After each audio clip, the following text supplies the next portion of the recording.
नमस्कार, जय माता दी। मैं एस्ट्रो डॉक्टर प्रणव कुमार शास्त्री। आज बात करते हैं कि पत्नी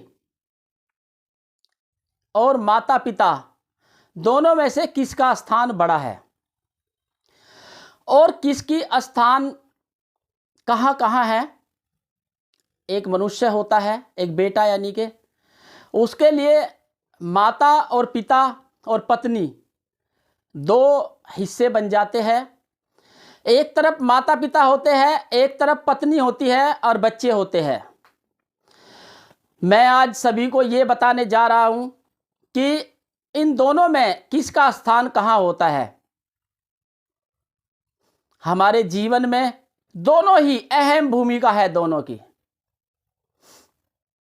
पत्नी हमें हर प्रकार का सुख देती है, लेकिन इस सुख को भोगने के लिए हमें माता पिता ने इतना बड़ा किया है। अगर माता पिता इतने बड़े ना करते और कामयाब ना करते तो शायद ही पत्नी आपको इतना सुख दे पाती। क्योंकि अगर पत्नी बच्चे की तरह पालती तो उनको शायद पता चलता कि क्या दर्द होता है माता पिता का। माता पिता का एक ऐसा स्थान है जो यहां रहता है हमेशा सर के ऊपर। उनका स्थान कभी भी सर से नीचे नहीं होता। और जो मनुष्य अपने माता पिता को ठुकराकर और केवल पत्नी और बच्चे का होकर रह जाता है, जीवन में उससे बड़ा बेकार इंसान कोई नहीं होता इस संसार में। क्योंकि इस संसार में सबसे बड़ा सुख माता पिता के चरणों में है। गुरु, संत और भगवान से भी बड़ा माता पिता का स्थान है। तो आप एक पत्नी के लिए उनका स्थान मत बदलिए। कुछ ऐसे लोग होते हैं, पत्नियों के पीछे माता पिता को छोड़ देते हैं मरने के लिए, और माता पिता बेचारे बुजुर्ग तड़पते रह जाते हैं। क्या आपको इसी दिन के लिए पाल पोस कर बड़ा किया था? क्या आपको इस दिन के लिए ही कहा था कि भाई हमारा लड़का है और हमारा लड़का हमारी सेवा करेगा? क्या पत्नी की सेवा के लिए आपको पैदा किया गया था?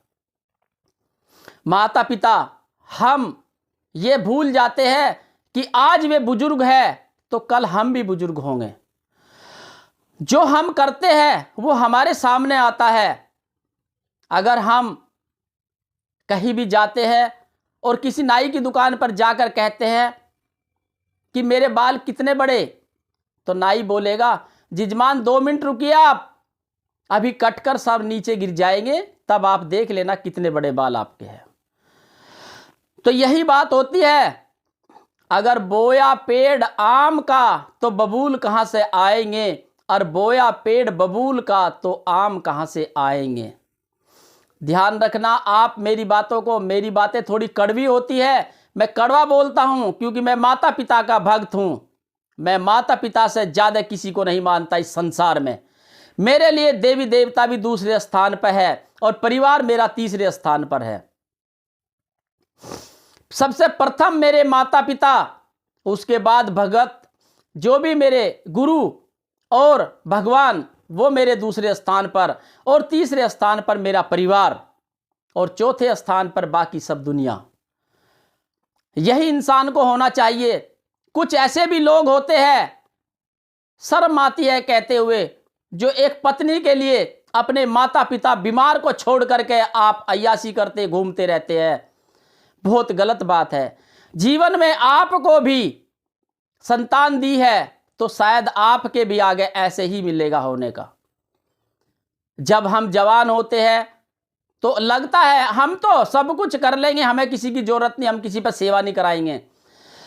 लेकिन भगवान यही दिखाता है सब कुछ। इसलिए पत्नी का दर्जा हृदय में होता है और माता पिता का दर्जा सर के ऊपर होता है। ध्यान रहे, अगर कोई इस बात पर अमल करेगा तो जीवन में सुख में रहेगा। आज हम अपनी माँ के आशीर्वाद के वजह से यहाँ तक पहुँचे हैं, और अपनी माँ के आशीर्वाद से ही इतनी ऊंचाई तक पहुँचे हैं। माता पिता का आशीर्वाद आज भी मेरे साथ है और हमेशा उनका आशीर्वाद मेरे साथ रहेगा। जीवन में उन्नति होती रहेगी अगर आप माता पिता का आशीर्वाद लेकर करेंगे। आप लोग ये सोच बैठते हैं कि पत्नी ही सब कुछ हो जाती है। मानता हूं पत्नी सब कुछ है, पत्नी का स्थान दिल में होना चाहिए, पत्नी का स्थान मान सम्मान में होना चाहिए, लेकिन उससे भी बड़ा सम्मान माता पिता का होना चाहिए। अगर आप माता पिता का सम्मान नहीं करते तो जीवन धिक्कार है आपका, बेकार जीवन है आपका। माता पिता का स्थान सबसे बड़ा होता है, इसलिए जल्द खुशी के चक्कर में अपने माता पिता को मत छोड़ो। माता पिता को छोड़कर उनकी आत्मा दुखाकर कभी आप सुखी नहीं रह सकते। कुछ समय के लिए आप आज़ाद हो जाओगे, लगेगा बहुत अच्छा हुआ, बुढ़े माता पिता छूट गए, लेकिन जीवन में दुख इतने होंगे आगे आकर आपको भी पता चल जाएगा। एक गांव की कहावत है कि तुरंत के पाते तुरंत नहीं जलते, कुछ समय लगता है लेकिन जलते जरूर है। यानी गाय का गोबर होता है, गाय का गोबर को उफले बना करके पहले सुखाने पड़ते हैं, फिर उसके बाद इंतजार करनी पड़ती है, फिर जलाकर कहीं उससे रोटी बनाई जाती है। तो ये चक्र है जीवन का, ध्यान रहे। सर्वप्रथम माता पिता की सेवा और माता पिता की पूजन सर्वप्रथम है, उसके बाद सभी देवी देवताओं की पूजन है। नमस्कार, जय माता दी।